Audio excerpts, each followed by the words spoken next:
하나님의 말씀은 사무엘상 26장 21절에서 27장 4절까지의 말씀입니다. 26장 21절에서 27장 4절입니다.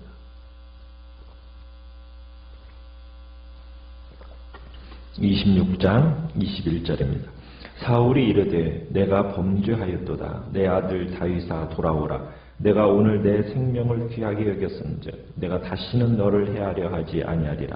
내가 어리석은 일을 행하였으니 대단히 잘못되었도다 하는지라.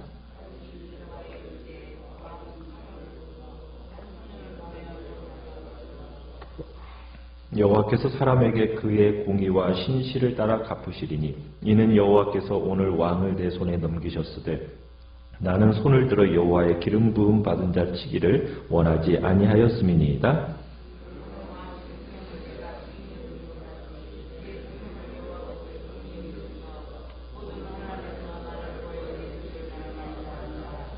사울이 다윗에게 이르되 내 아들 다윗아 네게 복이 있을지로다. 내가 큰 일을 행하겠고 반드시 승리를 얻으리라 하니라. 다윗은 자기 길로 가고 사울은 자기 곳으로 돌아가니라.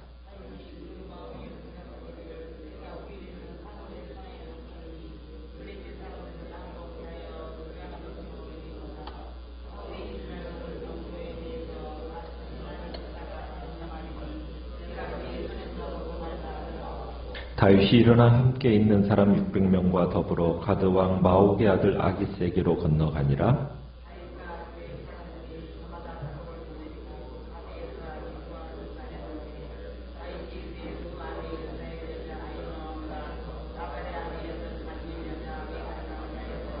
같이 있습니다. 다윗이 가드에 도망한 것을 어떤 사람이 사울에게 전하매 사울이 다시는 그를 수색하지 아니하니라. 아멘. 오늘 말씀의 제목은 사울의 회개와 다윗의 실패라는 제목으로 말씀을 나눕니다. 다윗이 사울에게 자신을 더 이상은 쫓지 말고 제발 돌아가 달라는 간절한 호소 그리고 간청이 있었고 이로 인하여서 사울이 일시적으로는 감복되어서 이제 이성과 양심을 회복하는 듯이 보입니다. 어떻게 보면 다윗의 어제 말씀처럼 설득력 있는 논리 그리고 그를 죽이지 않는 자비 이것에 감동해서 사울이 다윗에게 진실한 마음을 고백합니다. 21절이 바로 그런 내용이죠. 내가 범죄하였다. 그러면서 내 아들 다윗아 돌아와라. 같이 궁으로 돌아가자라고 권면을 하는 거죠. 어떻게 보면 다윗은 사울의 자책, 반성 이것을 진지하게 받아들이는 것처럼 보입니다. 그런데 다윗이 같이 갈 리가 없죠. 도리어 이제 22절에 보면은 다윗은 사람을 보내서 창과 물병을 되찾아가라고 말합니다. 다시금 다윗은 자신과 사울 사이에 하나님께서 친히 판단해 주시도록 하나님께 의탁하죠. 23절에 여호와께서 사람에게 그의 공의와 신실을 따라 갚으시는 분이다. 이렇게 확신하면서 자신이 사울 왕을 해치지 않은 이유를 말하는 거죠. 하나님의 살아계심과 그리고 그분의 신원하심을 믿고 여호와께서 사울 왕을 자신의 손에 넘기셨지만 자신이 여호와의 그 기름 부음 받은 자에게 친히 복수하지 않았다라는 거예요. 다윗이 어떻게 보면 사울에 대한 적개심에 의해서 자제력을 잃지 않을 수 있었던 이유가 무엇입니까? 여호와 하나님의 함께하심 그리고 그분에 대한 전적인 신뢰 때문에 그 일이 가능했다는 거죠. 하나님께서 보응하실 것, 이 믿음이 있었기 때문에 다윗은 사울을 직접 보복하지 않은 겁니다. 그것을 막아준 방패는 바로 하나님께서 보응하실 거라는 믿음이었던 거죠. 그럼에도 불구하고 다윗의 목숨은 어떻게 보면 현실적으로 볼 때 사울의 손에 달려 있어요. 그래서 마지막으로 이제 24절에서 얘기하는 거예요. 다윗은 자신을 사울의 손에서 구해주시기를 기원하는 겁니다. 오늘 왕의 생명을 내가 중히 여긴 것 같이 내 생명을 여호와께서 중히 여기셔서 모든 환난에서 나를 구하여 내시기를 바라나이다. 이렇게 이제 기도를 하니까 이 기도에 또 사울이 감동을 받아서 뭐라고 얘기합니까? 25절에 내 아들 다윗아 내게 복이 있을지로다. 내가 큰 일을 행하겠고 반드시 승리를 얻으리라. 참 사울의 복을 비는 여러분 이 행동이 정말 자기 모순적이죠. 다윗이 지금 행할 큰 일을 믿고 더 나아가서 종래는 승리할 것을 사울이 믿는다는 거예요. 그러면은 어떻게 해야 됩니까? 즉시 다윗하고 화해를 해야 되지 않겠습니까? 그런데 말과 행동은 전혀 달라요. 어떻게 보면 사울의 인격적인 통일성이 망가진 거죠. 정상적인 정신 상태라고 볼 수가 없는 겁니다. 또 헛소리처럼 보이는 거죠. 그러니까 사울과 다윗은 그 상황에서 아무런 화해 없이 그냥 또 결별을 합니다. 다윗은 자기 길로 가고 사울도 자기 곳으로 돌아가는 거예요. 우리는 지금 24장, 25장에서 우리가 참 다윗 26장에서 다윗의 큰 사건을 보는 거예요. 다윗을 어떻게 보면 하나님은 충분하게 테스트를 하시는 거죠. 엔게디 굴에서 등을 돌리고 있을 때 그 사울을 보면서 주변 사람들은 뭐라고 이야기했습니까?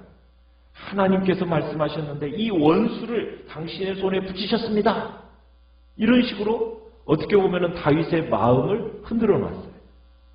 그러더니 26장에서도 아비새를 통해서 또 한 번 테스트하시는 거죠. 하나님께서 오늘 당신의 원수를 당신의 손에 붙이셨습니다.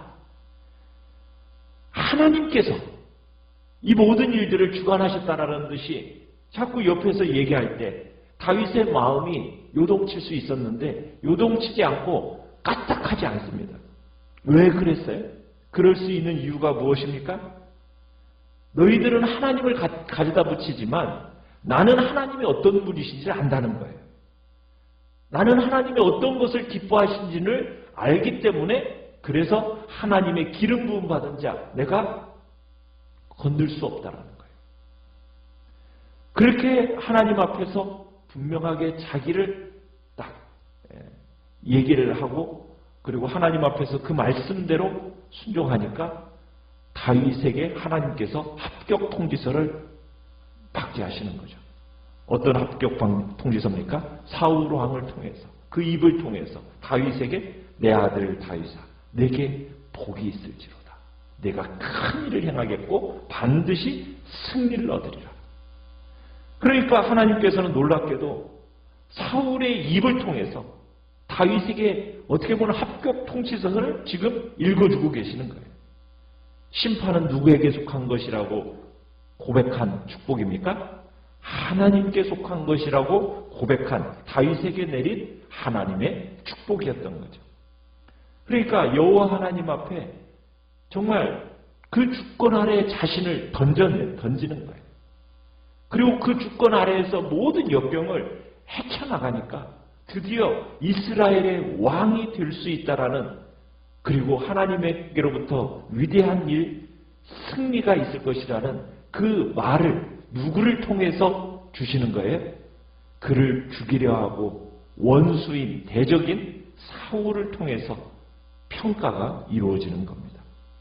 이게 이제 정말 하나님에 대한 온전한 신앙 때문에 나타나는 모습이죠. 우리의 삶에 있어서도 하나님께서 원하시는 것은 바로 이러한 믿음이라는 겁니다. 그러나 여전히 사울은 자기 길로 갔어요. 무슨 얘기입니까? 여전히 다윗을 죽일 기회만 노렸다라는 거예요. 이런 상황에서 다윗이 어떠한 결정을 내렸느냐? 오늘 27장에 가보면은 망명 생활에 대비하기 위해 다시 아예 블레셋으로 망명하는 일을 하게 돼요. 이스라엘 국경 아래 머무는 한 언젠가는 자신이 사울의 손에 붙잡힐 것이라는 그런 판단을 내린 겁니다. 그래서 아예 그냥 블레셋 땅으로 들어가서 그곳에서 피하는 게 좋겠다 이런 판단을 내린 거예요. 그러면은 아마 사울이 이스라엘 영토 내에 없으면은 자신을 다시는 찾지 않고 단념할 것이라는 그런 생각을 가지고는 이제 그런 결정을 내린 겁니다. 그래서 2절에 보면 다윗이 함께 있는 사람 600명과 함께 어디로 가게 됩니까? 가드왕 마옥의 아들 아기스에게로 건너갑니다. 저마다 이제 같이 있었던 가족들을 다 데리고, 그러면은 600명이었으니 최소 2000명 이상이 되었겠죠. 그 사람들이 이제 아기스 밑에 가서 우거하게 되는 겁니다. 그러면서 이번에는 두 아내였던 이스라엘 여제 아히노암과 갈멜 여자 아비가일도 함께 갔다라고 얘기하고 있어요. 참 다윗은 이스라엘 지경 안에서 사울에게 쫓겨다니면서 어떻게 보면 세계에서 가장 어렵고 힘든 시기를 보냈습니다. 이때 인간적인 생각으로는 도저히 살 수 없는 처지예요. 오직 전적인 하나님의 도우심으로 살아남았습니다. 그런데 하나님이 다윗을 살아남게만 하신 것이 아니라 다윗이 사울을 이기게도 하셨어요. 도저히 이길 수 없는 그런 상황 속에서 이기게도 하시는 분이 하나님이시라는 것을 다윗은 체험하였다는 얘기입니다. 그러면서 다윗에게 아주 중요한 확신이 들었죠. 아무리 나를 이잡듯이 추격하고 쫓아남아도 결국 궁지에 몰아넣더라도 하나님은 그 궁지에서 빠져나가게 하시고 살아남게 하시는 분이라는 그런 확신이 다윗에게 들었어요. 다윗이 이런 처지에서 살아남을 수 있었다는 모든 것들이 그 어려움과 시련이 온다 할지라도 그래, 하나님을 내가 신뢰하고 믿기만 하면 내가 이 모든 상황 속에서 이겨낼 수 있다. 이런 믿음이 아마 다윗에게 있었을 거예요. 어떤 궁지에 빠졌더라도 믿음으로 승리할 수 있다. 그런데요, 중요한 건 뭐냐면 사람은 그 궁지에서 빠져나오잖아요. 그러면 믿음이 더 많아져야 되잖아요. 근데 믿음이 더 풍성해지느냐? 그게 아니더라는 거예요. 궁지에서 빠져나오면 도리어 믿음이 더 없어지고 말아요. 이게 좀 잘 이해가 안 되죠. 그렇게 정말 풍성한 하나님의 역사를 경험했으면은 쫓기면서 어려움을 당할 때 믿음으로 잘 견뎌냈으면 그 다음에 이제 궁지에서 빠져나오면은 더욱 믿음으로 더욱 살아가야 되는 것이 우리 인간의 모습이야 될 것 같은데 인간은 이상하게도 어려움이 딱 벗어나잖아요. 그러면은 더 믿음이 없어져 버려요. 다윗에게 정신적인 여유가 생기면서부터 인간적인 생각이 파고들게 된 거예요. 사실 사울에게 쫓겨다니는 동안에는요, 다윗이 자기 처지를 생각할 여유가 없었어요. 그저 한순간 어떻게 하나님의 도우심으로 살아남을까? 이것밖에는 생각할 여유가 없었다고요. 그러면서 단순하게 하나님만을 의지했어요. 그러니까 하나님이 이기게 하셨습니다. 승리하게 하셨어요. 2번이나 사울을 죽일 기회가 있었음에도 불구하고 하나님 앞에서 믿음으로 승리할 수 있게 하셨거든요. 그런데 자신에 대해서 생각할 어떤 인간적인 정신적인 여유가 딱 생기게 되니까 다윗이 그만 인간적인 생각에 빠지게 된 겁니다. 그러니까 다윗에게 사울은 더 이상 이제는 이상한 사람인 거예요. 미친 사람인 거예요. 정신적으로 미친 이 사람, 내가 계속 쫓겨다니다가는 내가 살아남을 것 같지 않다라는 그런 생각이 다윗의 마음속에 딱 들어온 겁니다. 내가 사울의 손에 이러다가 망하게 되겠다. 지금까지는 정말 망할 것 같은 그 순간 속에서도 정말 하나님의 도우심으로 살아남고 도리어 죽일 수도 있는 그런 기회까지 주어졌었는데도 불구하고 인간적인 생각이 딱 들어가니까는 사울의 손에 내가 망하고 말겠다라는 그 마음이 들면서 결국에는 어떤 길을 선택하게 됩니까? 이스라엘을 떠나서 블레셋으로 망명하는 길을 선택하게 되는 거예요. 하나님은 분명히 모압 땅에 있을 때 선지자로 하여금 이스라엘 땅으로 들어가라고 분명히 명령하셨었거든요. 그런데 그 말씀에 순종하지 못하고 도리어 편안한 길을 선택하게 된 거예요. 참 이게 우리가 믿음으로 살아간다라고 말하는 우리 하나님의 백성들의 어려움입니다. 다급해지면 결사적으로 하나님을 의지해요. 그렇기 때문에 믿음으로 이겨냅니다. 그런데 사람이 마음이 여유가 생기고 좀 정신적인 여유가 생기잖아요. 그러면 그 여유와 함께 뭐가 파고 들어와요? 인간적인 생각이 파고 들어오면서 우리가 영적으로 도리어 침체기에 빠지는 일이 생기게 된다는 거예요. 우리가 하나님만 바라보고 믿음으로 살아가면 놀라운 일이 생겨요. 그런데 하나님을 바라보지 않고 인간적인 생각과 여유를 가지게 되면 그때부터는 우리 믿음이 없어지면서 우리의 삶에 도리어 영적인 침체가 강하게 오게 되는 거예요. 문제는 어디에 있는 겁니까? 우리 자신이 아니라 하나님을 내가 계속 바라보느냐 바라보지 않느냐, 지금 여기에 모든 문제가 있는 거예요. 다윗은 하나님의 말씀 없이 어떻게 보면은 선택을 해요. 중요한 선택을 하는데 다른 때는 하나님께 묻더니 이번엔 하나님께 묻지도 않습니다. 아마 하나님께 물었더라면 하나님이 뭐라고 말씀하셨겠어요? 계속 이스라엘을 그 땅에 머무르라고 얘기했겠죠. 계속 사울에게 쫓기는 불안한 생활을 하라고 아마 말씀하셨을 거예요. 그런데 지금 다윗의 마음속에는 더 이상 지금 이렇게 버틸 자신이 없었던 거예요. 사실 우리의 신앙이라는 것은 여러분 막다른 골목까지 갈 때 우리의 신앙은 성장하게 돼요. 그 막다른 골목에서 어디에 우리의 인생을 거는 겁니까? 하나님의 말씀에 우리의 인생을 거는 거거든요. 다윗이 선지자의 말씀처럼 그 이 땅에 딱 머물렀더라면 하나님의 또 다른 역사가 있었겠죠. 그러나 하나님의 말씀을 떠나서 다윗은 이스라엘을 떠나 블레셋으로 망명한 길을 택합니다. 자, 망명한 길을 택하니까 이제는 더 이상 누구의 추격은 없어졌어요. 사울의 추격은 이제 피하게 됐죠. 안정된 생활을 이제 할 수 있게 됐어요. 모처럼 마음이 어떻게 됐겠어요? 막 쫓기다가 그러니 마음이 얼마나 평안해요. 안정을 누리게 된 겁니다.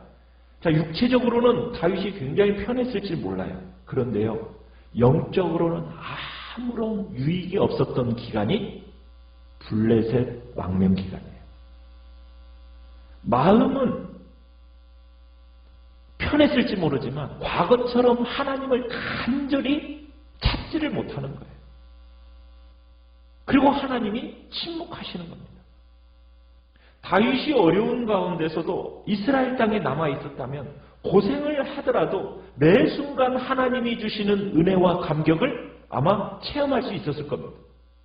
그런데 블레셋 땅에서는 몸은 편했을지 모르지만 마음에 감격과 감동은 없었다는 얘기예요. 그래서 어떤 신학자는 이렇게 말해요.